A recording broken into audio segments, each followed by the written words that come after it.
सबनूं सलाम। खुदावंद दा शुक्र करना कि खुदावंद ने जिंदियां दी ज़मीन ते जिंदा रखिया और इस ज़मीन ते रखिया। अज कुछ गल्लां मैं तुहानूं दस्सागा रोज़े दे बारे। रोज़ा दर हकीकत है की है? इंज साडी जिंदगी दे चार पहलू ने जिहड़े खुदा दे ज़्यादा करीब सानूं लिजांदे ने। पहला दुआ करना, दूजा गीत जबूर गाना, तीसरा रोज़ा रखना और चौथा बाइबल पढ़ना। बाइबल सब तो पहला में, क्योंकि मैं तुहानूं सिर्फ समझाया। अज कई लोग रोज़े दे बारे बोल रहे हैं।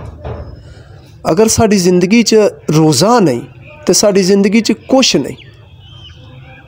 असी रोज़ा रखने असी जिसमानी तौर ते मर जाने और रूहानी तौर ते जिंदा रहने। अगर रोज़े की लोड़ ना हुंदी ते नबियां, पैगंबरां, रसूलां ने रखे और जिन्हें सानू जिंदगी दिती आके यसू मसीह नासरी ने, उन्होंने भी कोई लोड़ ना पैंदी 40 दिन का रोज़ा रखन दी। उन्होंने भी 40 दिन का रोज़ा रखा, 40 दिन और 40 रातां भुखे प्यासे रहे और खुदा दे करीब रहे। जदों असीं खुदावंद दे करीब होना चाहते हैं ना, तो जरूरी है इन्हां चवां शैवां चों रोज़ा भी। अगर असीं एक भी शै छड्ड दिंदे आ तो असीं रूहानी नहीं हुंदे, असीं जिसमानी हुंदे आ। रोज़ा रखिया कोई भी बंदा मर नहीं जाता, कोई भी बंदा बीमार नहीं हुंदा। रोज़ा मुसीबतां नूं टालदा, रोज़ा परेशानियां नूं टालदा, रोज़ा दुखां नूं टालदा, रोज़ा बीमारियां नूं टालदा। रोज़ा तुहानूं खुदावंद दे कोल लिजांदा है और रोज़ा ही तुहानूं जीना सिखांदा है कि तुसां जीना किवें।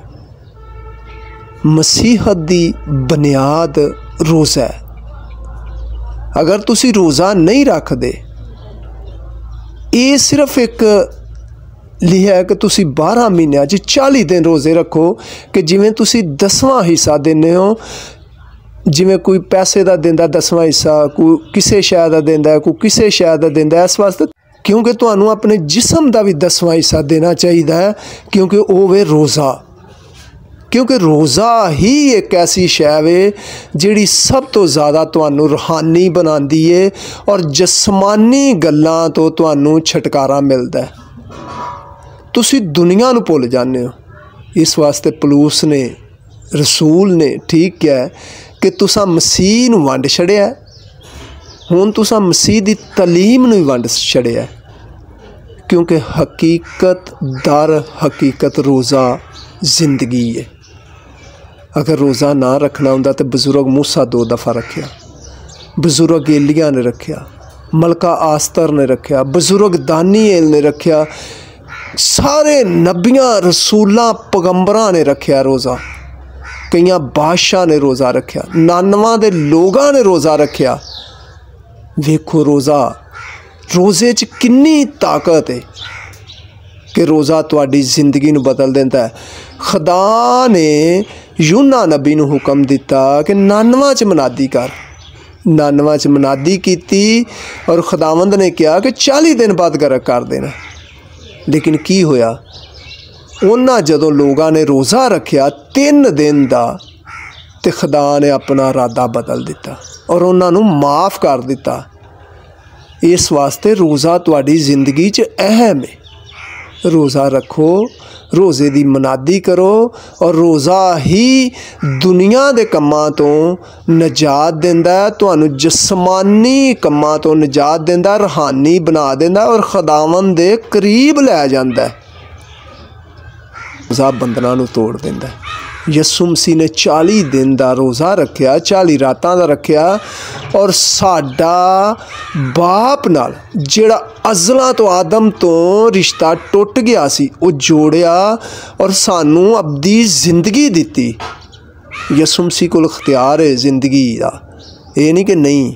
यसू मसीह कोल इख्तियार है जिंदगी का। यसू मसीह कोल अख्तियार है। बाप ने बेटे नूं समान और ज़मीन दे थले समान दे उत्ते सारे अख्तियार दिते ने।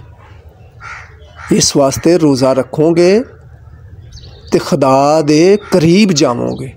ज़रूरी है, मैं नहीं किसी नूं भी कहंदा कि कोई गलत तलीम दे रहा, जिवें किसी दा सैटअप है उंज ही वो कर रहा है, लेकिन पलूस आंदा है कि तुसां मसीह नूं वंड छड़िया। इस वास्ते रोज़े दी तलीम लाजमी है, रोज़ा रखना रोज़े दी तलीम लाजमी है, रोज़ा रखना ज़रूरी है, क्योंकि रोज़ा सानू खुदावंद दे करीब ल जांदा है। अज दुनिया ते सिर्फ जन्नत और दोज़ख दा है कि अच्छे इंसान जन्नत च जाणगे और बुरे दोज़ख च सड़नगे और कदी कीड़ा नहीं मरेगा और पूरी उम्र सड़ते रहणगे। इस वास्ते क्योंकि अगर ज़िंदगी लैनी है, रोज़ा, बाइबल पढ़ना, दुआ करना, गीत ज़बूर गाना, इस सब नालों अहम है। वेखो बजुर्ग दाऊद नूं खुदावंद ने उहदी परस्तश प्यारी लगी। बजुर्ग दाऊद गांदा सी, खुदावंद उहनूं प्यार करन लग पिया। खुदावंद तुहानूं बरकत दे और